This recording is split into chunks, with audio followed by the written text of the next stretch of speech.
ভারত বাংলাদেশ সীমান্তে এবার ভুয়ো আধার কার্ড, ভুয়ো ভোটার কার্ডের পর্দাফাঁস। অনুপ্রবেশকারী বাংলাদেশিরা এবার পুলিশের জালে। আরেকবার আপনাদের বলবো, যে আশঙ্কার কথা হচ্ছিল, আশঙ্কার কথা বাড়ছিল যে বাংলাদেশ থেকে যে অনুপ্রবেশের সংখ্যা বাড়তে পারে এবং তাতে ভুয়ো আধার কার্ড এবং ভুয়ো ভোটার কার্ডে রমরমা হতে পারে, সেই চক্রের পর্দা ফাঁস করল পুলিশ। পুলিশের জালে অনুপ্রবেশকারী বাংলাদেশিদের ভুয়ো পরিচয়পত্র তৈরির চক্র। উত্তর 24 পরগনার বাগদা থেকে গ্রেফতার 2 সাইবার ক্যাফের মালিক। অর্থাৎ এই যে ভুয়ো আধার কার্ড এবং ভোটার কার্ড যারা তৈরি করত, সেই চক্রের দুজনকে গ্রেফতার করেছে পুলিশ উত্তর 24 পরগনা থেকে। সমীরণ পাল আমাদের প্রতিনিধি, আরো বিস্তারিত তথ্য এই নিয়ে দেবেন। সমীরণ। উত্তর 24 পরগনার বনগাঁ পুলিশ জেলায় একমাত্র বাগদা থানাতেই সব থেকে বেশি ভারত বাংলাদেশ সীমান্তবর্তী এলাকা রয়েছে।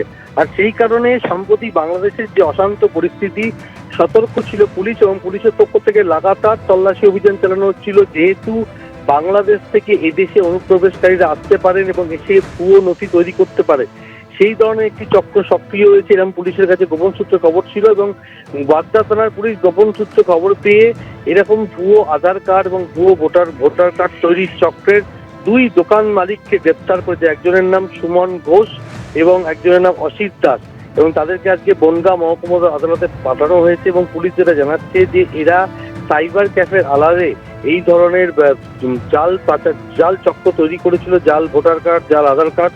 এর আগেও তুমি জানো সুপ্রজিৎ, উত্তর 24 পরগনার বিভিন্ন জায়গায় এই ধরনের জাল নথির চক্র সক্রিয় ছিল। যেহেতু সম্প্রতি এরকম অশান্ত পরিস্থিতি রয়েছে, সেই কারণে এই ধরনের চক্র সক্রিয় থাকতে পারে। পুলিশের পক্ষ থেকে তল্লাশি চালিয়ে এই ধরনের 2টি দোকান মালিককে গ্রেপ্তার করছে।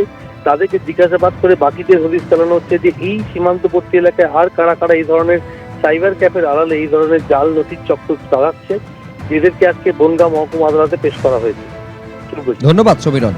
জেল ভেঙে পালানো 78 জন বন্দী এখনো পর্যন্ত অধরা এবং তারা বুক ফুলিয়ে ঘুরে বেড়াচ্ছে ইউনূস সরকারের অধীনে। ফলে বুঝতে পারছেন, যখন একের পর এক ঘটনা সামনে আসছে, লাগাতার ভারত এবং ভারতীয়দের ওপর নিশানা করা হচ্ছে, হিন্দুদের টার্গেট করা হচ্ছে, তখন এই সন্ত্রাসবাদী যারা, বন্দী যারা, আসামি যারা, তারা কার্যত স্বর্গরাজ্য বলে মনে করছে।